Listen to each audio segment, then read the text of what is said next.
ఇక దేవాలయ భూముల్లో కాటేజీలు, టెంపుల్ టూరిజం అభివృద్ధికి చర్యలు.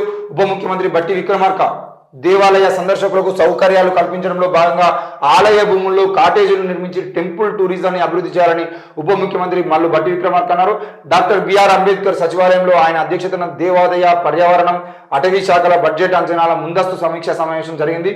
దేవాదాయ, అటవీ శాఖ మంత్రి కొండా సురేఖ, ఆర్థిక శాఖ ప్రత్యేక ప్రధాన కార్యదర్శి రామకృష్ణారావు, దేవాదాయ శాఖ ప్రత్యేక ప్రధాన కార్యదర్శి సునీల్ శర్మ వీళ్ళందరూ కలిసి నిన్నైతే మాట్లాడుకొని మొత్తానికి అయితే దేవాలయ భూములు ఎక్కడైతే ఉన్నాయో, ఫర్ ఎగ్జాంపుల్ వేములవాడ రాజన్న ఆలయం చూసుకున్నా, కొండగట్టు చూసుకున్నా, లేదంటే ఇక్కడ యాదగిరి టెంపుల్ చూసుకున్నా, ఏది చూసుకున్నా, అటు భద్రాచలం చూసుకున్నా, ఇట్లా ఏ జిల్లాల్లో ఎక్కడెక్కడైతే ఫేమస్ టెంపుల్స్ ఉన్నాయో ఆ టెంపుల్స్ని మనం బేస్ చేసుకొని అక్కడ కాటేజీలు నిర్మాణం చేస్తే అక్కడికి వచ్చేటువంటి భక్తులు వేరే వేరే రాష్ట్రాల నుండి కానీ, హైదరాబాద్ నుండి కానీ, ఎక్కడ నుండి అయినా కూడా కొద్దిగా డబ్బున్న వాళ్ళ వీళ్ళు వచ్చేది ఉంటే హోటళ్ళు స్టే చేయడానికి హోటళ్ళు సరిగ్గా దొరుకుతుంది. కాబట్టి కాటేజీల నిర్మాణం కనుక కరెక్ట్గా మనం చేయగలిగితే, టూరిజాన్ని మనం పెంచగలిగితే అటు ఎంప్లాయ్మెంట్ దొరుకుతుంది, దాంతోపాటు ముఖ్యంగా ఆ కాటేజీల నిర్మాణం పేరుతో కాంట్రాక్టులు కూడా దొరుకుతాయి అనేది ఒక ప్లాన్ చేసుకుంటున్నారు. మొత్తానికైతే ఆ కాటేజీల నిర్మాణం కనుక జరిగితే మరి ఆ కాటేజీలు ముఖ్యంగా అందులో ఎక్కువ సార్లు పోయేది ఈ సర్పంచులు, మన ఎమ్మెల్యేలు, ఎంపీలు, మినిస్టర్ల రిలేషన్స్ వాళ్ళు వీళ్ళే పోయినప్పుడు విమలాడ ఏమంటే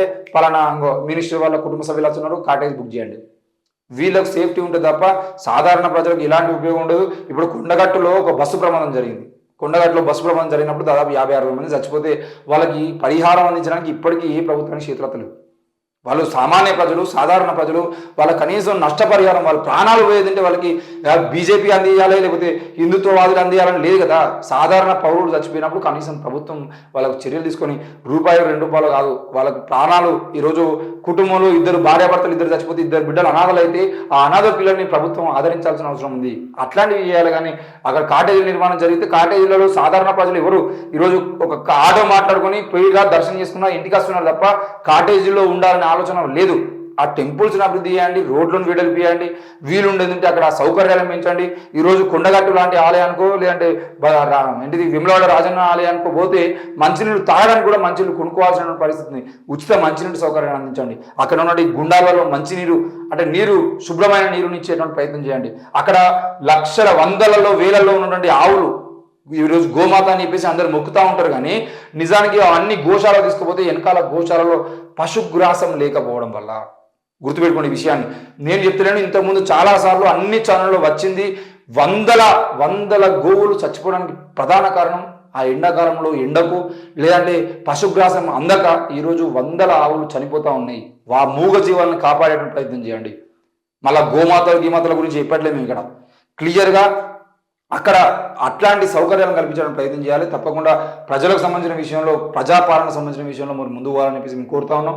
ఇక కేరళ నిరసన కార్యక్రమంలో పాల్గొన్న స్టాలిన్ ఫిబ్రవరి 8వ తేదీన ఢిల్లీలో కేరళ ముఖ్యమంత్రి పినరయి విజయన్ నిర్వహించనున్న నిరసన కార్యక్రమంలో తమిళనాడు సీఎం ఎంకే స్టాలిన్ కూడా పాల్గొననున్నారు. ఈ మేరకు స్టాలిన్కు అధికారికంగా ఆహ్వానం అందింది.